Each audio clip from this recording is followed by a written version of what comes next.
नमस्कार, स्वराज एक्सप्रेस में आप सभी का स्वागत है। मैं हूं आपके साथ कविता पांडे। बुलेटिन की शुरुआत करेंगे जहां छत्तीसगढ़ सरकार की कैबिनेट बैठक आज शाम 5 बजे होगी। यह बैठक सीएम विष्णुदेव साय की अध्यक्षता में होगी।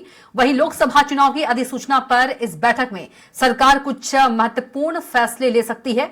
जानकारी के मुताबिक इस कैबिनेट बैठक में महतारी वंदन योजना और धान किसानों के बोनस वितरण पर चर्चा हो सकती है।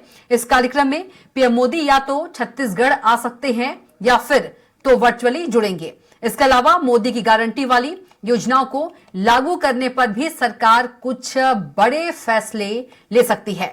वहीं राज्य में तेंदुपत्ता की खरीदी समर्थन मूल्य में किए जाने के साथ तेंदुपत्ता संग्राहकों के लिए चरण पादुका और बच्चों के लिए छात्रवृत्ति प्रारंभ किए जाने के प्रस्ताव को मंजूरी दी जा सकती है।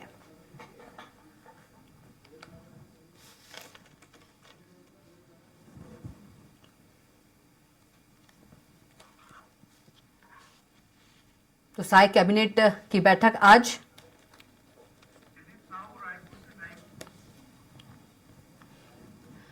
और चलिए इसी खबर पर ज्यादा जानकारी के साथ हमारे संवाददाता दिलीप साहू सीधे जुड़ गए हैं। दिलीप का रुख कर लेते हैं। दिलीप, आज साय कैबिनेट है, क्या कुछ महत्वपूर्ण फैसले जो हैं वो हो सकते हैं?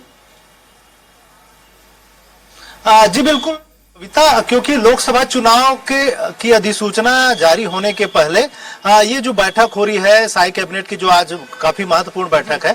और ये बैठक महत्वपूर्ण इसलिए भी है क्योंकि इसके बाद फिर लोकसभा चुनाव के लिए जो आचार संहिता लग जाएगा, उसके पहले ये बैठक होना है। तो कई महत्वपूर्ण मुद्दे जिसमें मोदी की गारंटी से रिलेटेड जो बातें हैं, जो चीजें इन लोग जो घोषणा पत्र में शामिल किए थे, उन तमाम चीजों में से बहुत सारे अंश जो रह गए हैं, चाहे चरण पादुका का मामला हो, आदिवासी क्षेत्रों में बस्तर में खास करके जो तेंदुपत्ता संग्राहक है उन्हें चरण पादुका देने की बात कही गई थी। तो चरण पादुका का कहीं ना कहीं वितरण को लेकर भी इस पर मुहर लग सकती है।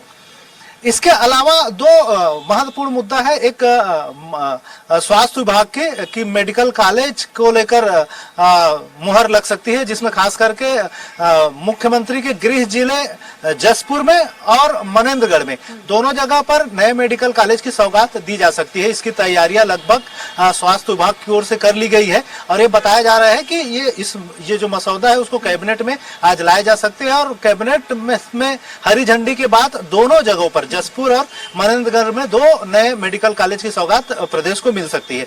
इसके अलावा जिस तरह से महतारी वंदन योजना को देने की जो तैयारियां है उसको लेकर भी चर्चा हो सकती है। हालांकि 7 मार्च को देना था, लेकिन जब बताया जा रहा है कि पीएम नरेंद्र मोदी का समय या राष्ट्रीय नेतृत्व के नेताओं का समय नहीं मिल पाने की वजह से जो तैयारियां हो चुकी थी उसे आगे बढ़ाया गया है और 10 या 11 तारीख को अब दिया जा सकता है। उसका जो राशि है उसे वितरण किया जा सकता है। इसके अलावा जो कृषि उन्नत योजना के तहत किसानों को जो समर्थन मूल्य की अंतर की राशि जो दिया जाना है, जिसमें प्रमुख रूप से 900 रुपये की अंतर के हिसाब से 24 लाख जो किसानों ने समर्थन मूल्य पर जो धान बेचे हैं प्रदेश भर में, उन्हें वो राशि दिया जाना है। तो कहीं ना कहीं इसको लेकर भी, उसकी तैयारियों को लेकर भी इस बैठक में चर्चा होगी।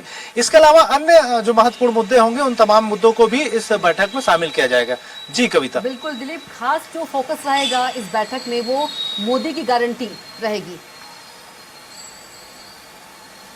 जी बिल्कुल, क्योंकि भाजपा ने अपने जो संकल्प पत्र जारी किए थे उनमें तमाम जो घोषणा किए थे उसको मोदी की गारंटी नाम दिए थे। चाहे महतारी वंदन योजना की बात करें, कृषक उन्नति योजना की बात करें, या भूमिहीन कृषि मजदूरों को पैसा अंतरित करने का मामला हो, या फिर तेंदुपत्ता का जो प्रति मानक बोरा दर बढ़ाने की बात हो, या फिर पीएससी घोटाले की जांच का मामला हो, तो इन तमाम चीजों को मोदी गारंटी का नाम दिया गया था। और साथ ही साथ पीएम आवास की योजना की बात, पीएम आवास, उस योजना के तहत प्रदेश भर के लोगों को जो पीएम आवास दिए जाने की बात थी, उन तमाम जो योजनाएं हैं उसको पीएम गारंटी के रूप में कही गई थी। मोदी जी की गारंटी नाम दिया गया था इस घोषणा पत्र में।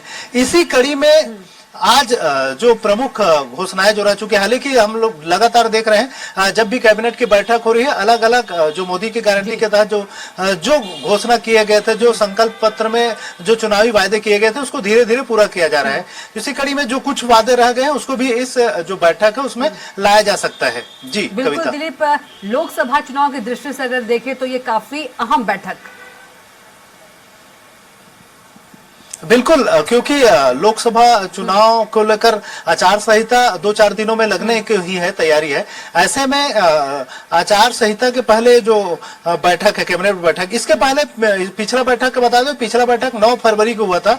ये बैठक विधानसभा सत्र के दौरान ही विधानसभा परिसर में ही सीएम कार्यालय में हुआ था। तो उस दौरान जो राजिम कुंभ को लेकर उसमें निर्णय लिया गया था कि राजिम पुण्य मेला पिछले सालों में जो लग रही थी कांग्रेस सरकार के समय, उसका फिर नाम राजिम कुंभ कल्प के रूप में किया गया था और उसका जो स्वरूप है उसको लेकर फैसला लिया गया था पिछली जो बैठक हुई थी। उसके बाद 9 फरवरी के बाद आज जो बैठक होने वाली है, ये बैठक इसलिए चुनाव, क्योंकि लोकसभा चुनाव सामने है और लोकसभा चुनाव की अधिसूचना जारी होने के पहले यह बैठक है, इसलिए यह बैठक काफी महत्वपूर्ण है। और विभिन्न विषयों को लेकर, जिस तरह से मैंने बताया कि खास करके 2 नए कॉलेजों का मामला आ सकता है, 2 नए कॉलेजों की सौगात मिल सकती है जसपुर और मनेंद्रगढ़ में। इसके अलावा महतारी बंधन योजना, कृषक उन्नति योजना के तहत किसानों को पैसा दिया जाना, चरण पादुका योजना, इन तमाम योजनाओं को लेकर भी इस बैठक में चर्चा हो सकती। जी बिल्कुल दिलीप, इस बैठक के जरिए कहीं ना कहीं जो बीजेपी है वो सभी वर्गों को साधने की भी कोशिश जो है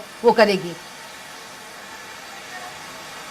जी बिल्कुल, क्योंकि लोकसभा का चुनाव है, उसको दृष्टिकोण में रखते हुए बीजेपी चाह रही है कि तमाम जो वर्ग है उसको साधने का प्रयास किया जाए और इसी कड़ी में लगातार विभिन्न जो योजनाओं की जो राशि है वो लोगों किसानों को, चाहे किसानों को राशि देने की बात कही जाए, पिछले 2 साल का रुका हुआ बोनस देने की बात कही थी, उसको भी दे दिया गया है। इसके साथ ही साथ अभी जो किसानों की जो अंतर की राशि उसको देने की भी तैयारी है, ताकि किसान वर्ग उससे संतुष्ट हो जाए। महिलाओं को संतुष्ट करने के लिए महतारी बंधन योजना के तहत जो राशि देना है उसकी तैयारी है। इस तरह से इस कैबिनेट के फैसले में भी बहुत सारी जो काफी योजनाएं हैं उसको अमली जामा पहनाया जा रहा है। तो इससे कहीं ना कहीं आने वाले समय में लोकसभा चुनाव में बीजेपी को निश्चित तौर पर इसका लाभ मिल सकता है। जी बिल्कुल दिलीप, तमाम जानकारी के लिए आपका बहुत ही धन्यवाद।